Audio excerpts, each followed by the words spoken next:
আসসালামু আলাইকুম ওরহমতুল্লাহ। প্রিয় দর্শক, আজকের এই গুরুত্বপূর্ণ ভিডিওতে আপনাদের সবাইকে স্বাগতম। আজ আমরা আলোচনা করব বিয়ে এবং একটি আদর্শ পরিবার গঠন নিয়ে কোরআন ও সহিহ হাদিসের আলোকে, বিশেষ করে সূরা আল ফুরকানের ৭৪ নম্বর আয়াতের গভীর অর্থ এবং এর বাস্তব প্রয়োগ নিয়ে। এই ভিডিওতে আমরা জানব কিভাবে একজন মানুষ সঠিক জীবনসঙ্গী নির্বাচন করবে, কিভাবে একটি দাম্পত্য জীবন শান্তিময় ও বরকতময় হতে পারে, সহিহ হাদিসের আলোকে আদর্শ স্বামী ও স্ত্রীর গুণাবলী কী, এবং কিভাবে একটি পরিবারকে এমনভাবে গড়ে তোলা যায় যাতে তা দুনিয়াতেও শান্তি দেয় এবং আখিরাতেও মুক্তির কারণ হয়। তাই অনুরোধ রইল, ভিডিওটি শেষ পর্যন্ত দেখুন এবং আপনি যদি এমন ইসলামিক জ্ঞানভিত্তিক ভিডিও নিয়মিত পেতে চান তাহলে এখনই আমাদের চ্যানেলটি সাবস্ক্রাইব করে নিন এবং পাশে থাকা বেল আইকনটি অন করে দিন। এখন চলুন শুরু করা যাক আজকের মূল আলোচনা। মহান আল্লাহ তাআলা বলেন, রব্বানা হাবলানা মিন আজওয়াজিনা ওয়া যুররিয়াতিনা কুররাতা আ'য়ুনিন ওয়াজআলনা লিল মুত্তাকিনা ইমামা। অর্থ, হে আমাদের পালনকর্তা, আমাদের স্ত্রীগণ ও সন্তান সন্ততিদের আমাদের জন্য চোখের শীতলতা দান কর এবং আমাদেরকে মুত্তাকীদের জন্য আদর্শ বানাও। সূরা আল ফুরকান ২৫-৭৪। এই আয়াতটি মূলত একটি দোয়া যা একজন মুমিন তার পরিবারকে কেন্দ্র করে আল্লাহর কাছে পেশ করে। এখানে বিয়ে শুধু একটি দুনিয়াবী সম্পর্ক নয়, বরং এটি একটি ইবাদত এবং জান্নাতের পথে চলার একটি গুরুত্বপূর্ণ মাধ্যম। মহান আল্লাহ তাআলা আরও বলেন, وَمِنْ آيَاتِهِ أَنْ خَلَقَ لَكُم مِّنْ أَنفُسِكُمْ أَزْوَاجًا لِتَسْكُنُوا إِلَيْهَا وَجَعَلَ بَيْنَكُم مَّوَدَّةً وَرَحْمَةً। অর্থ, এবং তার নিদর্শনসমূহের মধ্যে একটি হল তিনি তোমাদের জন্য তোমাদের মধ্য থেকেই তোমাদের সঙ্গিনী সৃষ্টি করেছেন যাতে তোমরা তাদের কাছে প্রশান্তি পাও, এবং তিনি তোমাদের মধ্যে ভালোবাসা ও দয়া স্থাপন করেছেন। সূরা রুম ৩০-২১। এই আয়াত আমাদেরকে শিখায় যে বিয়ের মূল উদ্দেশ্য হল প্রশান্তি, ভালোবাসা এবং দয়া। আরেক জায়গায় আল্লাহ তাআলা বলেন, ওয়াআশিরুহুন্না বিল মা'রুফ। অর্থ, তোমরা তাদের সাথে সৎভাবে জীবনযাপন করো। সূরা নিসা ৪-১৯।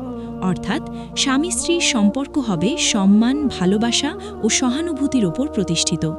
রাসূল সাল্লাল্লাহু আলাইহি ওয়াসাল্লাম বলেছেন, ইযা তাযাওয়াজাল আবদু ফাকাদ ইসতাকমালা নিসফাদ-দীন। অর্থ, যখন কোনো বান্দা বিয়ে করে তখন সে তার দিনের অর্ধেক পূর্ণ করে, বাকি অর্ধেকের ব্যাপারে সে যেন আল্লাহকে ভয় করে। বাইহাকি। আরেক হাদিসে রাসূল সাল্লাল্লাহু আলাইহি ওয়াসাল্লাম বলেছেন, তুনকাহুল মারআতু লিআরবা, লিমালিহা ওয়ালি হাসাবিহা ওয়ালি জামালিহা ওয়ালি দীনিহা ফাযফার বিযাতিদ-দীনি তারিবাত ইয়াদাকা। অর্থ, নারীদেরকে ৪টি কারণে বিয়ে করা হয়: তার সম্পদ, তার বংশ, তার সৌন্দর্য এবং তার দিন। সুতরাং তুমি দীনদার নারীকে অগ্রাধিকার দাও, তাহলেই তুমি সফল হবে। সহিহ বুখারী ও মুসলিম। আবার রাসূল সাল্লাল্লাহু আলাইহি ওয়াসাল্লাম বলেছেন, খৈরুকুম খৈরুকুম লিআহলিহি। অর্থ, তোমাদের মধ্যে সেই ব্যক্তি উত্তম যে তার পরিবারের কাছে উত্তম, এবং আমি আমার পরিবারের কাছে তোমাদের মধ্যে সবচেয়ে উত্তম। তিরমিজি। এই হাদিসগুলো আমাদেরকে স্পষ্টভাবে শিখিয়ে দেয় যে একটি সফল বিয়ের মূল ভিত্তি হল দ্বীনদারিতা, উত্তম চরিত্র এবং পারস্পরিক সম্মান। এখন আমরা আরও গভীরভাবে বিষয়টি বোঝার চেষ্টা করি। একজন মানুষ যখন বিয়ে করে তখন সে শুধু একটি সম্পর্কের মধ্যে আবদ্ধ হয় না, বরং সে একটি দায়িত্ব গ্রহণ করে, একটি আমানত গ্রহণ করে। আল্লাহ তার পক্ষ থেকে তার উপর একটি পরিবার পরিচালনার দায়িত্ব অর্পিত হয়। তাই স্বামী হিসেবে তার উচিত তার স্ত্রীকে সম্মান করা, তার অনুভূতির মূল্য দেওয়া, তার প্রতি দয়া করা এবং তাকে কখনোই কষ্ট না দেওয়া। কারণ রাসূল সাল্লাল্লাহু আলাইহি ওয়াসাল্লাম বলেছেন, তোমরা নারীদের ব্যাপারে আল্লাহকে ভয় করো। সহিহ মুসলিম। একইভাবে একজন স্ত্রীর জন্য গুরুত্বপূর্ণ হল সে যেন তার স্বামীর প্রতি আনুগত্যশীল হয়, তার সম্মান রক্ষা করে এবং তার অনুপস্থিতিতে তার সম্পদ ও ঘর সংরক্ষণ করে। কুরআনে আল্লাহ তাআলা বলেন, ফাসসালিহাতু কানিতাতুন হাফিযাতুন লিল-গায়ব। অর্থ, নেককার স্ত্রীরা অনুগত হয় এবং স্বামীর অনুপস্থিতিতে তার হেফাজত করে। সূরা নিসা ৪/৩৪। এই আয়াত আমাদেরকে একটি আদর্শ স্ত্রীর বৈশিষ্ট্য তুলে ধরে। এখন আসি সন্তানদের বিষয়ে। সন্তান হল আল্লাহর একটি বড় নিয়ামত, কিন্তু একই সাথে এটি একটি বড় দায়িত্ব। তাই আমাদের উচিত সন্তানদেরকে ছোটবেলা থেকেই ইসলামের শিক্ষা দেওয়া, নামাজে অভ্যস্ত করা এবং তাদেরকে নেক মানুষ হিসেবে গড়ে তোলা। রসুল সাল্লাল্লাহু আলাইহি ওয়াসাল্লাম বলেছেন, তোমাদের প্রত্যেকেই অভিভাবক এবং প্রত্যেককেই তার অধীনস্থদের সম্পর্কে জিজ্ঞাসা করা হবে। সহিহ বুখারী ও মুসলিম। অর্থাৎ একজন পিতা তার সন্তানদের সম্পর্কে জবাবদিহি করবে, একজন মাতা তার ঘর ও সন্তানদের সম্পর্কে জবাবদিহি করবে। তাই একটি পরিবারকে সঠিকভাবে পরিচালনা করা অত্যন্ত গুরুত্বপূর্ণ। এখন আমরা যদি সূরা আল ফুরকানের এই দোয়াটির দিকে আবার তাকাই, তাহলে আমরা দেখতে পাই এখানে শুধু স্ত্রী ও সন্তানদের জন্য দোয়া করা হয়নি, বরং বলা হয়েছে আমাদেরকে মুত্তাকিদের জন্য আদর্শ বানাও।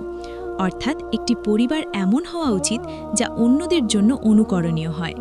একটি পরিবার যেখানে আল্লাহর স্মরণ হয়, যেখানে নামাজ কায়েম হয়, যেখানে সত্য বলা হয়, যেখানে হারাম থেকে দূরে থাকা হয়, এমন পরিবারই প্রকৃতপক্ষে সফল পরিবার। এখন প্রশ্ন হলো, আমরা কিভাবে এমন একটি পরিবার গড়ে তুলতে পারি? প্রথমত, আমাদেরকে নিজেদেরকে পরিবর্তন করতে হবে, কারণ আপনি নিজে যদি নামাজ না পড়েন তাহলে আপনার সন্তানদেরকে নামাজ শিখাতে পারবেন না। আপনি নিজে যদি মিথ্যা বলেন তাহলে আপনার সন্তানরা সত্যবাদী হবে না। তাই পরিবারকে ঠিক করতে হলে প্রথমে নিজেকে ঠিক করতে হবে। দ্বিতীয়ত, আমাদেরকে নিয়মিত দোয়া করতে হবে, কারণ সব কিছু আল্লাহর হাতে। আমরা যতই চেষ্টা করি না কেন, আল্লাহর সাহায্য ছাড়া আমরা সফল হতে পারব না। তাই এই দোয়াটি, রব্বানা হাবলানা মিন আজওয়াজিনা ওয়া যুররিয়াতিনা কুররাতা আয়ুন, নিয়মিত পড়তে হবে। তৃতীয়ত, আমাদেরকে ধৈর্য ধরতে হবে, কারণ সংসার জীবনে সমস্যা আসবেই, মতভেদ হবে, ভুল বোঝাবুঝি হবে, কিন্তু ধৈর্য এবং ক্ষমার মাধ্যমে এগুলো সমাধান করতে হবে। রসুল সাল্লাল্লাহু আলাইহি ওয়াসাল্লাম বলেছেন, কোনো মুমিন পুরুষ যেন কোনো মুমিন নারীকে ঘৃণা না করে। যদি তার একটি দিক অপছন্দ হয় তাহলে অন্য একটি দিক সে পছন্দ করবে। সহিহ মুসলিম। এই হাদিস আমাদেরকে সহনশীলতা এবং ইতিবাচক মনোভাব শেখায়। এখন আমরা একটি গুরুত্বপূর্ণ বিষয় নিয়ে আলোচনা করি, সেটি হলো বিয়ের আগে কি করা উচিত। বিয়ের আগে আমাদের উচিত ইস্তেখারা করা, আল্লাহর কাছে দোয়া করা এবং দিনদার জীবনসঙ্গী নির্বাচন করা, কারণ ভুল সিদ্ধান্ত একটি মানুষের জীবনকে কষ্টময় করে তুলতে পারে, আবার সঠিক সিদ্ধান্ত একটি মানুষের জীবনকে জান্নাতের পথে নিয়ে যেতে পারে। তাই কখনোই শুধু সৌন্দর্য বা সম্পদের দিকে তাকিয়ে বিয়ে করা উচিত নয়, বরং দিনদারিতা এবং চরিত্রকে প্রাধান্য দিতে হবে।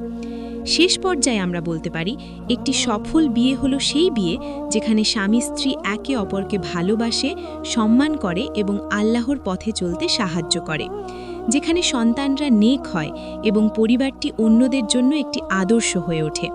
তাই আসুন আমরা সবাই চেষ্টা করি আমাদের জীবনকে এই আয়াত এবং হাদিসের আলোকে গড়ে তুলতে। আল্লাহ তাআলা আমাদের সবাইকে নেক জীবনসঙ্গী দান করুন, আমাদের সন্তানদেরকে নেক বানান এবং আমাদের পরিবারকে মুত্তাকিদের জন্য আদর্শ বানান। আমিন।